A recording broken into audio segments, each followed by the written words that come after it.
조금 전에 제가 잠깐 저를 소개를 했었는데 23년 전에 수유를 한 그 최소라라고 합니다.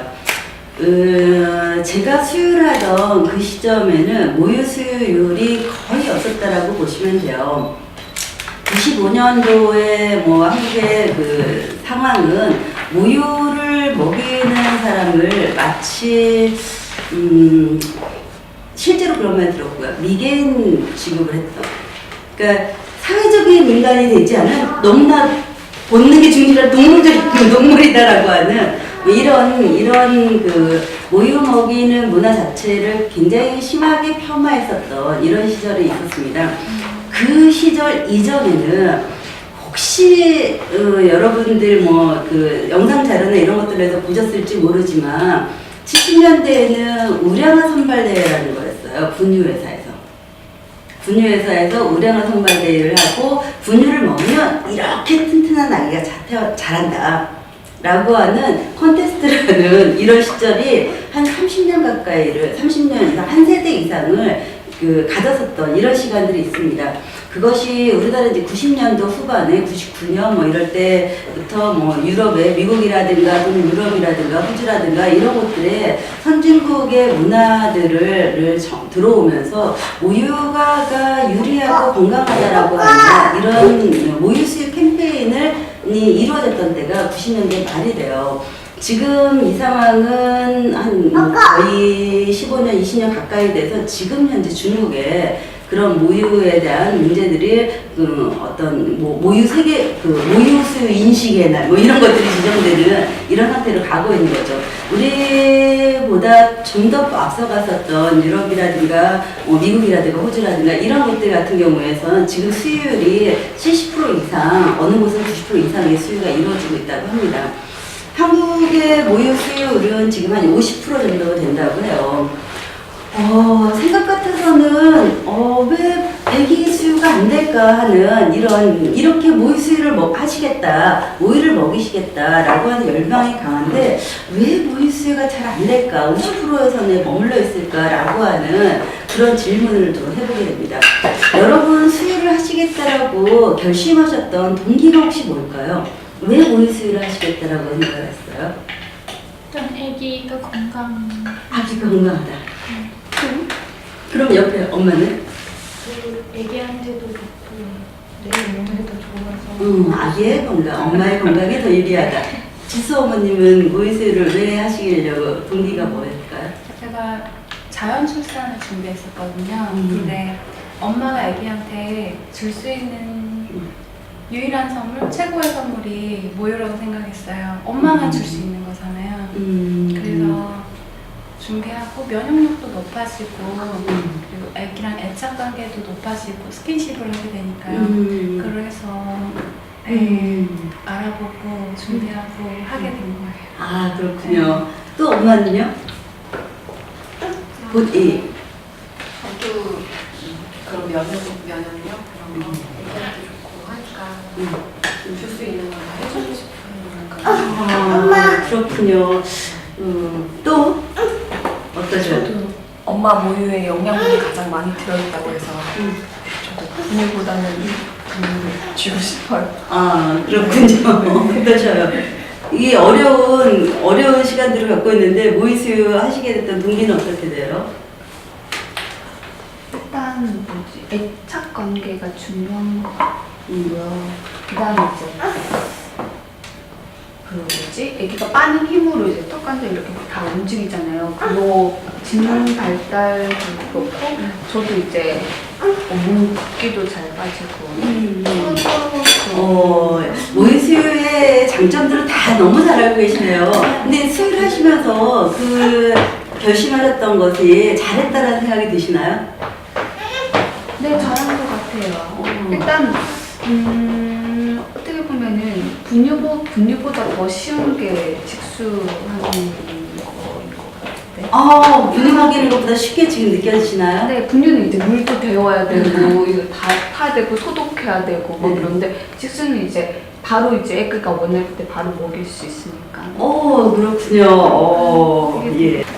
저는 환경운동을 했습니다. 환경운동을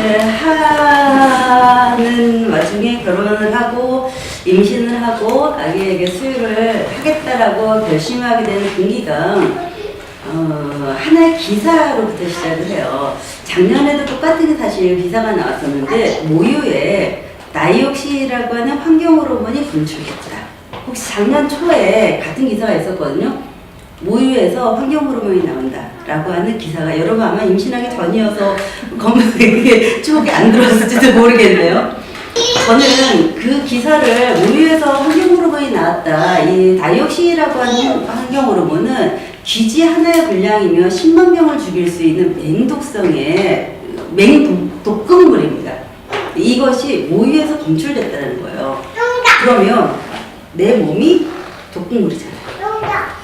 내가 내 몸에서 나온 것이 환경으로 독극물이니까 내 몸이 독극물인 거죠. 그래서 이 독을 내 귀한 아기한테 전달해주면 안 되잖아요. 그래서 모유를 먹이면은 큰일 나겠구나. 이거 독을 먹이는 거구나.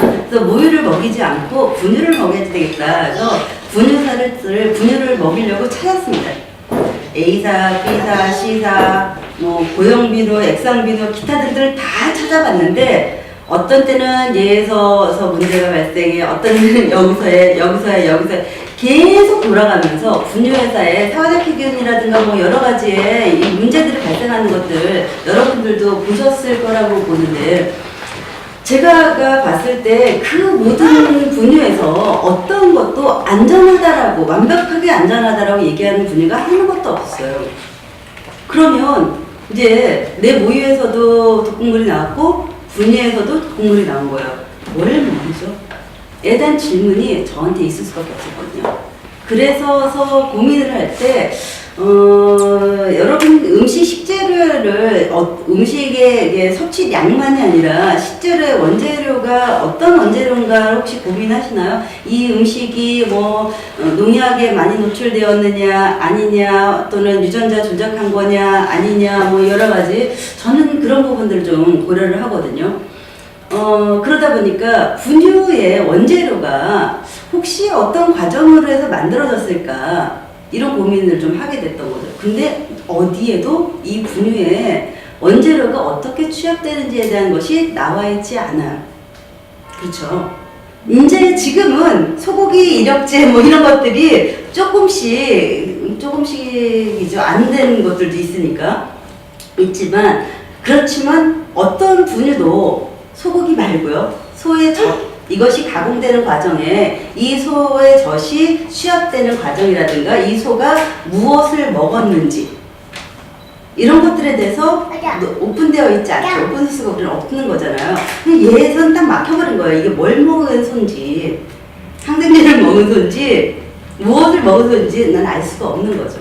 근데 나는 내가 무엇을 먹었는지 오늘 커피를 먹었어.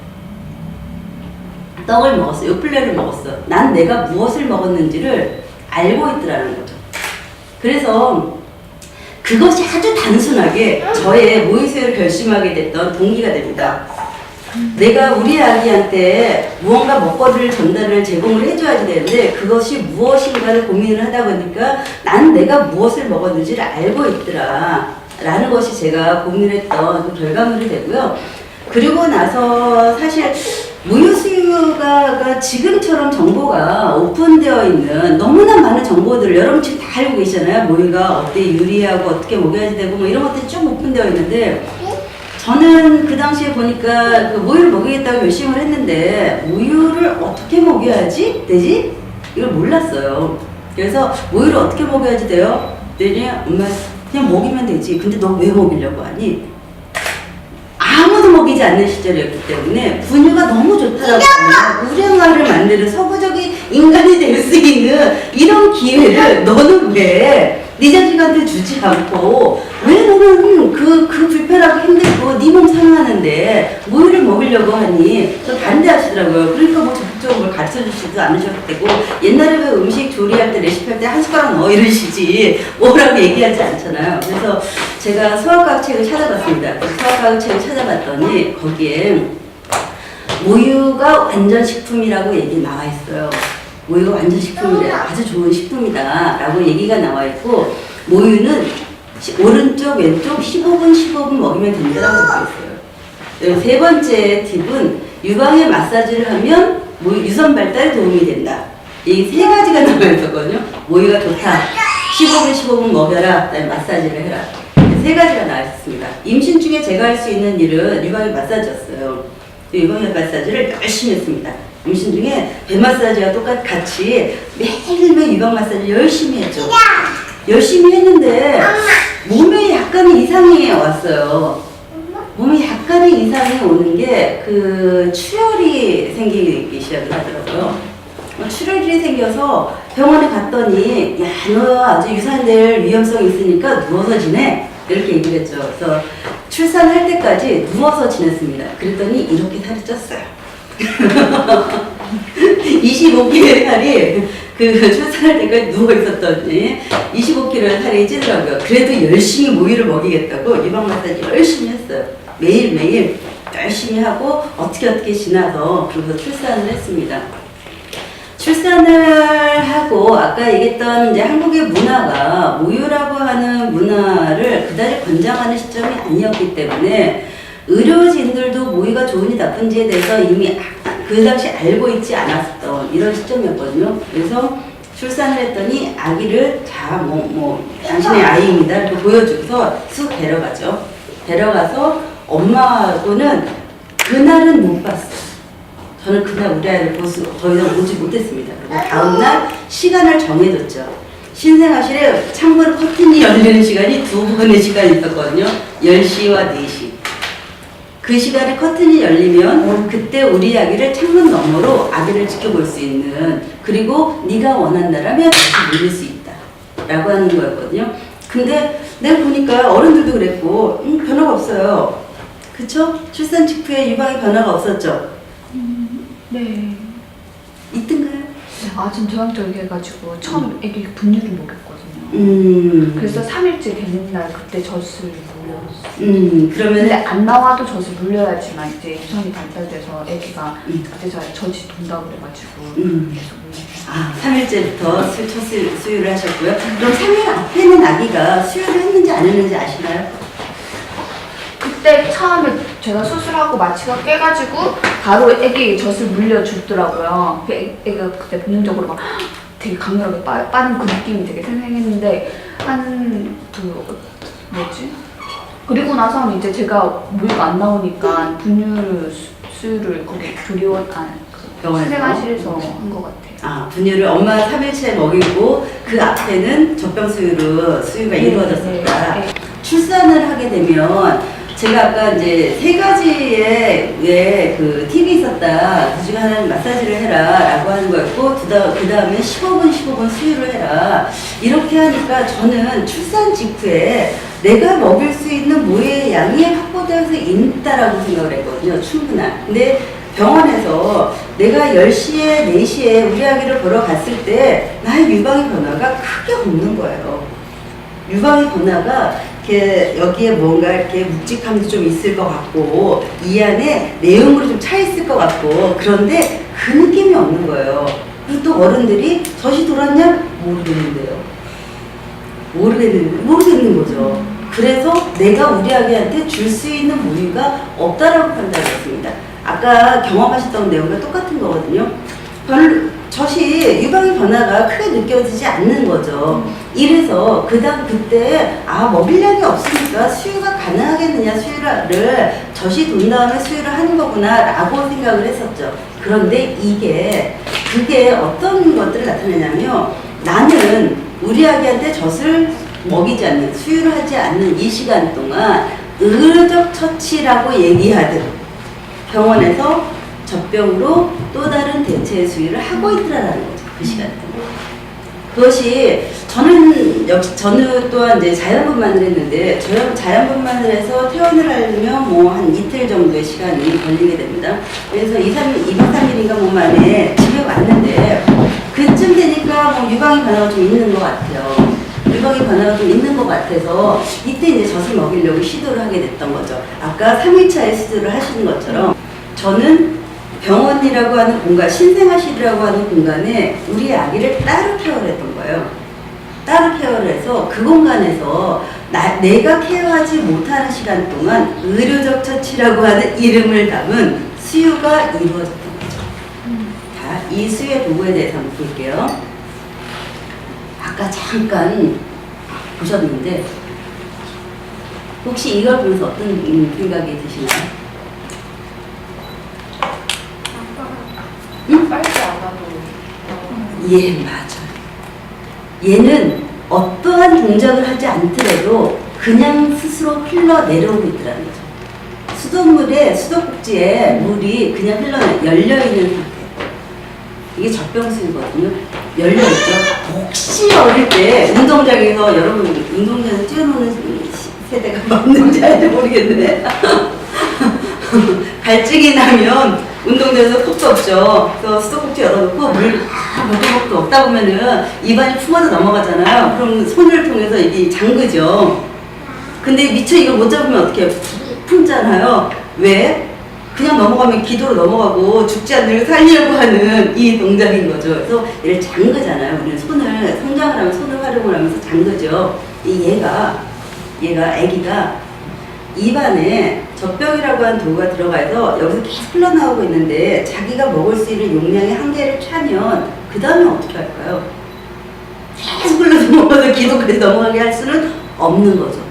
어떻게 하냐면요. 얘를 나오지 말게 해야지 되는데 손으로 할 수는 없고 울 타이밍도 안 나오고 혀를 들어서 막게 됩니다. 그래야지 얘를 삼키고 호흡하고 이게 젖병수유가 얼마나 열면 나오고 혀를 들어서 막고 삼키고 호흡하고 이게 젖병수유의 원리예요.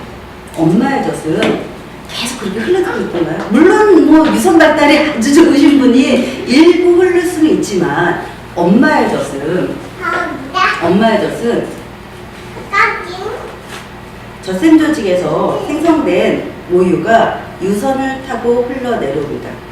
그래서 젖꼭지 주변에 유륜이라고 하는 유관통에 일시적으로 머무르게 돼요. 아기가 혀로 유륜을 감싸서 파도 치듯이 연동운동을 하면서 젖을 빨아들여요. 유방에서 아기가 젖 빨는 리드미컬한 느낌 가지셨나요? 아이가 혀로 젖꼭지를 잡고서 빨아들이는 게 아니죠. 유륜을 감싸고 파도 치듯이 연동운동하면서 젖을 빨아들이는 이 과정을 하거든요. 수도꼭지를 한다면 여는 동작이에요. 우리 왜 그 소젖할 때 이렇게 보면 이렇게 하잖아요. 그런 것처럼 아기가 혀로 그런 연동 운동을 하더라는 거죠. 젖꼭지를 쫙 당기는 게 아니라 이렇게 하는 거 보셨나요? 소젖할 때 혹시 그런 형태로 젖을 빨고 있더라는 거죠. 수도꼭지에 여는 동작. 얘는 수도꼭지를 막는 동작. 자, 이 많은 동작과 이 빠른 동작에 어느 쪽에 에너지가 많이 들어갈까요? 빠른 데 많이 들어갔죠. 얼마만큼 차이? 한 60. 예, 65배의 힘의 차이가 나타납니다. 어마무시하죠. 얘보다 얘를 빠는데 6배 이상의 힘이 들어가는 거예요. 그러니까 아기에게 얘를 제한을 했다.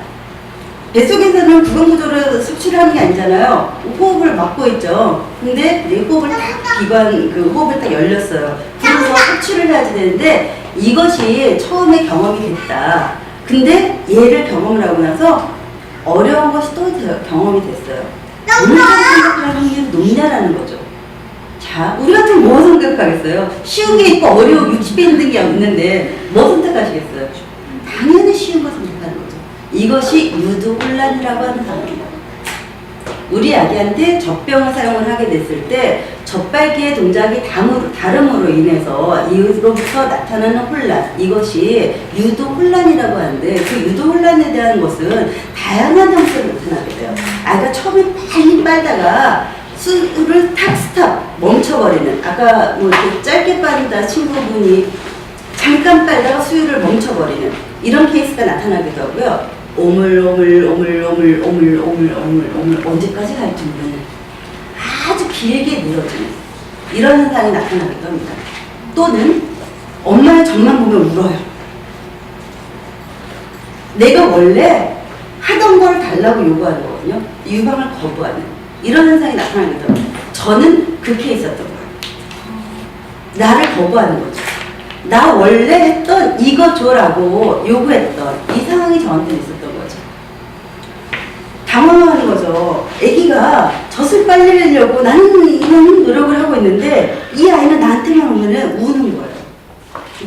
아기가 울면 우리 긴장되잖아요. 그렇지 않아도 아까 얘기하신 것처럼 아기가 이렇게 혹시 다칠까봐 불면 날아갈까 만지면 깨질까 두려운데 이 아이가 나한테 오기만 하면 우는 거예요. 그렇기 때문에 나는 더 긴장을 하는 거죠. 온몸이 긴장감이 가득 차 있고 특히 아기를 안을 줄 몰랐어요. 한 번도 젖먹이는 모습을 본 적이 없었거든요. 젖먹이를 본 적은 제가 뭐 개인적으로 집에서 막내인데 전 젖먹이는 모습을 볼 수가 없었죠. 만약 동생이 있었다면은 걔가 그 동생을 이 젖먹이는 모습을 혹시 봤을지도 모르지만 제가 막내이기 때문에 젖먹이는 모습을 본 적이 없는 거예요. 아기를 어떻게 안아야지 준비되는지 자체에 대한 것이 아무것도 없는 상태에서 아기가 나한테만 오면은 울어버리는. 근데 그것이 이유가 무엇이었는지를 알지 못했다는 거죠. 자, 혹시 그 중에 한 가지 있지 않았을까요? 본인의 상태를 다시 한번 기억을 되살려보면 여러분들이 출산 직후에 경험하게 될 상황들이거든요. 우리 아기에게 내 젖을 먼저 물론 노출을 시켜줘요. 지금의 그 출산 문화는 출산하자마자 아기에게 젖을 물리라고 엄마에게 노출시켜줍니다. 그래서 젖을 빨리게 하지만 그 이후에 여러 가지의 요인들에 의해서 엄마의 젖이 아니라 대체 수유가 이루어지는 율이 거의 대부분이더라는 거죠. 아주 특별하게 모아동실하는. 지수 엄마는 모아동실했다는 거거든요. 아기와 엄마가 같은 방에 있었기 때문에 가능했던 거예요. 엄마와 아기가 같은 방에 있다는 거는 우리 아기가 원하는 수유에 대한 신호를 엄마가 캐치하고 그때 바로 대응을 해줬다는 거죠. 우리 아기는 24시간 동안 풀로 먹고 자고 싸고를 반복하더라. 근데 이때 내가 선택했던 한 번의 젖병이 아까 얘기했던 유도훈란이라고 하는 이런 상황을 가져오게 되더라는 거죠. 이것이 신생아 한 달 이전의 아기가 젖병을 사용을 하게 되면 유도훈란이 나타나게 되는 율이 무려 85%예요. 한두 명이 나타나는 게 아니라는 거예요. 85명이 아니라 아까 얘기했던 여러 가지 형태의 모습으로 유도훈란이 나타나게 있다는 거죠. 그러면 가장 좋은 방법은 아예 경험을 안 해주는 거예요. 지수처럼. 모유 수율이 50%라고 말씀드렸잖아요. 50% 중에 성공률이 50%예요. 그럼 실패율이 50%가 있다는 거죠. 실패율 50%에 또 50%, 즉 전체 25%가 모유수를 중단하는 요인을 모유 양의 부족이라고 얘기했습니다. 자, 모유를 생성이 되는 원리를 혹시 아시나요? 모유 생성 호르몬의 주기를 아시나요? 모르셔요? 다 여러분 알고 있는 얘기예요. 2-3시간 간격으로 수유하라고 했잖아요. 모유 생성 호르몬은 거기에 받쳐져 있는 거예요. 저 호르몬 따로, 아기가 먹는 거 따로 이렇게 가지 않는다라는 거죠. 모유를 생성하는 호르몬이 우리 아기가 먹는 거하고 같다라는 거예요. 모유 생성되는 호르몬이 내 주기가 맥시멈이 3시간입니다. 자, 모유를 생성시키는 호르몬은 가장 높아지는 시점은 언제일까요? 뱃속에서일까요? 출산 이후일까요? 뱃속에서 모유가 필요해요? 애기 뱃속에 담고 있는데? 필요하지가 않죠. 그러니까 출산 이후가 되는 거죠. 출산 이후에 모유를 먹이는 코드가 어디예요? 유방이죠. 유방의 자극에 의해서 모유를 생성하는 호르몬이 상승을 하게 됩니다. 아기가 2-3시간마다 한 번씩 수유를 하는 이 패턴과 같게 상승된 호르몬의 유지 시간이 3시간이에요. 맥시멈 시간이에요. 그래서 반드시 2-3시간에 한 번씩은 수유가 이루어져야지만 호르몬도 유지가 된다는 거거든요. 근데 밤중 수유를 하지 않으셨다. 또는 어떤 요인 때문에 수유가 잘 이루어지지 않았다. 유방의 노출을 젖이 빨리지 않았다. 라고 하면 상승된 호르몬이 다음에 우리가 젖 빨 때까지 기다리죠. 그런데 젖을 안 빨았으니까 필요가 없구나. 모유를 생성할 필요가 없네. 호르몬이 저하되죠. 그래서 모유를 생성하지 않는 길로 가게 됩니다. 아까 얘기했던 낮과 밤의 구분이 없기 때문에 밤중 수유가 이루어져야 되는데 더 재미난 거는 호르몬은 밤에 더 왕성하게 활동을 하더라라는 거예요. 밤중 수유를 하지 않는다는 건 더 왕성한 호르몬의 기회를 완전히 박탈해버리게 된다. 이런 현상에 놓이게 된다는 거죠. 아마 친구분께 다시 한번 야, 너 저기 하루에 12번씩 수유를 계속했니? 하고 한번 물어봐 주셔요. 또는 직접 수유만 계속했니? 아니면은 뭐 다른 것들 적당 사용 혹시 하지 않았니?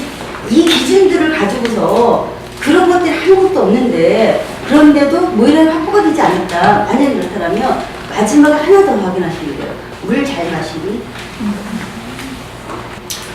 수유를 하는 기간에 대해서 이야기를 좀 진행을 해볼게요. 지금 시간 얼마나 지났죠? 3시 반. 궁금하신 거 있으세요? 수유 기간 진행해도 될까요? 아기가 이가 난다라는 이런 조건이 신체적 변화가 생겼잖아요. 그런데도 엄마의 모유만 계속 고집을 하고 있다. 그러면 너는 먹지 말고 나한테 종속돼서 살아. 이거죠. 그렇잖아요. 그럴 때 반드시 6개월에 이가 나기 시작을 할 때는 엄마젖 이외에 이유식을 취해주면 되는 거예요. 나로부터 독립하는, 엄마로부터 독립해서 독립적으로 살 수 있는 이 조건을 갖는 게 이가 난다라고 하는 기준으로 먼저 생각을 하시는 거예요. 자, 근데 이가 다 하지 않았잖아요. 그래서 조금씩 초기, 중기, 후기. 자, 돌 정도 되니까 상당히 이가 많이 났어요. 얘가 그만큼 많이 성장을 했어요. 얘가 그 다음에 어떤 어떤 변화가 있느냐? 직립보행을 해요. 직립보행을 해서 돌 정도 되니까. 그래서 섰어요. 한 발짝, 두 발짝 박수 쳐주고 그랬더니 좋다고 자기가 가장 뛰어나서 문만 열면 바람같이 총알같이 뛰어나가는 거죠. 이렇게. 문만 열리면 총알같이 뛰어나가죠. 자, 엄마의 뱃속의 환경보다 배 밖의 환경이 나빴는데 집안의 환경보다 집 밖의 환경이 더 불리하죠. 엄마에게 어떤 것이 또 가동이 될까요? 모성분이 가동이 되죠. 그래서 엄마의 모유는 또다시 면역력이 강해요. 엄마의 모유는 아기와 같이 성장 발전을 말합니다. 우리 아기가 가장 위험한 시기에 그 아이를 보호할 수 있도록 면역력이 강화되어야 합니다. 그 다음에 일정 시간이 지나니까 우리 아이를 성장시키기 위해서 영양분이 많은, 그리고 또 지났더니 우리 아기를 또 보호하기 위해서 다시 면역력이 강화돼요. 이때는 돌이 이후가 됐을 때는 엄마의 젖이 우리 아기를 생존하게끔 하는 이 영양의 음식이라고 하는 이 역할보다는 또다시 우리를 방어하는, 우리 아기 면역력을 케어하게 되는 이 교권으로 또 우리 아이 성장과 함께 맞춤식으로 변화되고 있다는 거죠. 그 다음의 단계가, 그래서 돌 이후에는 엄마의 젖은 영양 성분이 아니라 약목 드시는 생각을 하면 된다면서 이유식을 실이 차지하게 되고 엄마의 흐르는 유동식은 3정도 차지하게 됩니다. 그래서 이때 수유를 뭐 중단할 수 있고 좀 더 지속하는 이런 케이스도 있고 여러 형태가 있게 되는 거죠. 그 다음의 변화가, 우리 아기한테 그 다음 나타나는 변화가 2, 3세경에 나타나는 우리 아기의 모습이에요. 자, 이렇게 잘 걸어요. 이렇게 잘 걸으면 우리 아이가 어떻게 할까요? 집안에만 있지 않겠죠. 폭발은 바람새갖고 공원에도 가요. 놀이터에 갔어요. 근데 또래 친구들은 못 보이죠. 또래 친구들만 보일 거 아니에요? 그럼 또래 친구들하고 같이 한번 놀고 싶은데 그 또래 친구하고 사회성이 아직 충분하게, 그러니까 노련하지 않죠. 그러니까 한데 뭐 이렇게 들고 있으면 뺏기기도 하고 남의 거를 뺏고 싶기도 하고, 그러다 보면 다툼이 일어날 수도 있고 뭐 또는 사람한테 이쁘다 이럴 수도 있고, 아직 미숙한, 사회적으로 미숙한, 그렇지만 사회성이 발달되는 이 시기가 2, 3세경이 됩니다. 사회적 인간으로 외연이 확대가 되는 거예요. 바깥에 엄마라고 하는 가족이라고 하는 울타리를 넘어서 사회적 조건들이 좀 더 만들어지면 이렇게 모여지게 되는 거죠. 근데 미숙했어요. 그래서 한데 누구한테 꼭 얻어먹기도 하고 내 걸 뺏기기도 해요. 근데 슬프잖아. 슬프면 어떻게 해요? 엄마한테 내가 지금 지수한테 콩 때리면 지수 어떻게 할까요? 엄마한테 가서 일는 거죠. 엄마한테 막 쫓아가고 일는 거잖아요. 그럼 엄마가 너 어디 가서 맞고 와서 일어나요? 어머 우리 지수 힘들었겠구나. 품에 안아주죠. 그리고 어떤 일이 있었는지 얘기를 듣고 대화를 나누죠. 이럴 때 여러분 키스하시나요? 안 하시나요? 자, 스킨십이 얼마나 큰 마음의 위안을 주시는지 아시죠? 이때 엄마의 유라고 하는 스킨십의 가장 최절정에 놓여져요. 가장 고점에 놓여있는 가장 중요한 수단입니다. 그래서 엄마의 젖은 이 시기에 엄마의 젖은 내가 충분히 지지받고 있고 보호받고 있구나라고 하는 이런 도구로 엄마의 젖가슴은 활용이 되고 있다는 거죠. 그래서 이것이 여러분이 애착 형성이라고 얘기하는 EQ 발달에 도움이 된다라고 하는 이런 과정들로 아기의 변화들은 그렇게 오게 됩니다. 자, 그렇다면 그 모든 것을 다 절대적으로 우리 아이만 오로지 아이만을 위해서 그렇게 맞추어서 살다 보니 저는 눈물이 나더라고요. 내가 너무 없는 것 같아. 직장도 가야 되겠는데 어떤 때는 한여름을 지날 때는 남편이 너무 미운 거예요. 정말 너무 미웠어. 왜? 나는 뭐 젖먹이라고 얘하고 젖냄새 뿔뿔 나면서 한여름에 이러고 있는데 이 사람은 나갔다가 들어오더니 샤워 한번 쫙 하고 나서 맥주를 한 걸 쫙 들이키는데 너무 부러운 거예요. 왜 이건 나만 하고 있어야 되지? 너무너무 내가 슬펐었거든요. 모유 수유의 기간을 결정을 하는 것을 또는 모유 수유라고 하는 어떤 수유의 방법론 이런 것들을 결정을 하는 거에서는 어떤 기준들이 있을 것입니다. 여러분이 처음에 제 첫 질문에 우리 아기에게 어떤 도움이 된다 또는 나의 건강에 어떤 도움이 된다. 근데 사실 나의 건강에 대한 도움은 굉장히 서브적인 거죠. 우리 아기에게 머리 좋아진대, 몸 건강하대, 애착 형성 잘 된대. 우리 아기 거기에 나는 또 나를 넘어서 우리 가족 나의 꿈 이런 것들이 부여됐을까?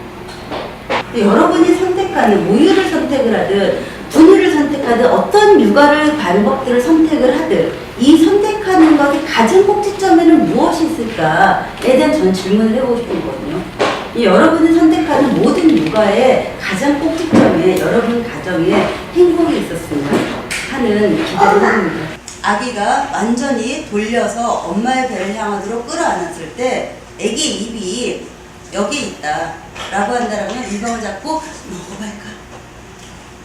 먹어볼까? 어느 쪽으로 할까요? 아기를 이동시키는 게 유리하겠죠. 아기를 이동시키는 거예요. 이것이 요람식 자세의 가장 기본이 됩니다. 어떤 분들 이렇게 해서 놓고 자 우리 아기 편안하게 있으니까 수유가 잘 될 것이다. 얘 입이 여기 있어요. 나는 얘를 펴야 돼요. 이 자세가 아니라는 거예요. 내가 가장 편안하게 앉은 상태에서 우리 아기를 내 쪽으로 끌어안았을 때 팔과 아기를 안은 팔과 다리 사이에 뜨는 공간을 채워주는 게 수유쿠션의 용도예요. 즉 아기를 안은 엄마의 팔에 무리를 최소화하는 것이 수유쿠션의 용도예요. 이것이 유아기의 가장 기본이 됩니다. 수유 자세를 이렇게 하게 되면 아기의 턱이 이렇게 젖을 빨게 되거든요. 자, 아까 이렇게 감싼다 했잖아요. 이렇게 젖을 빨아요. 이쪽 유선이 좀 더 먼저 내려갈 수 있겠죠. 자극이점이 더 높겠죠. 얘를 만약에 이런 자세에 풋볼 자세를 하실 때에는 팔꿈치로 아기의 몸통을 잡습니다. 머리는 받쳐주시는 거거든요. 이렇게 했다 라고 한다면 얘의 턱이 이쪽으로 오겠죠. 이쪽의 유선이 발달되겠죠. 더 자극을 먼저 받겠죠. 모유량을 확보할 때에도 이 방법을 써보기도 하고요.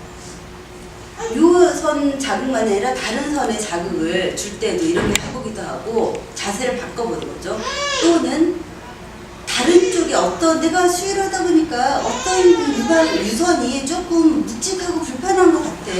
그럼 그쪽이 잘 물릴 수 있도록 자세를 바꿔주시는 거예요. 이거는 연습을 하셔야죠.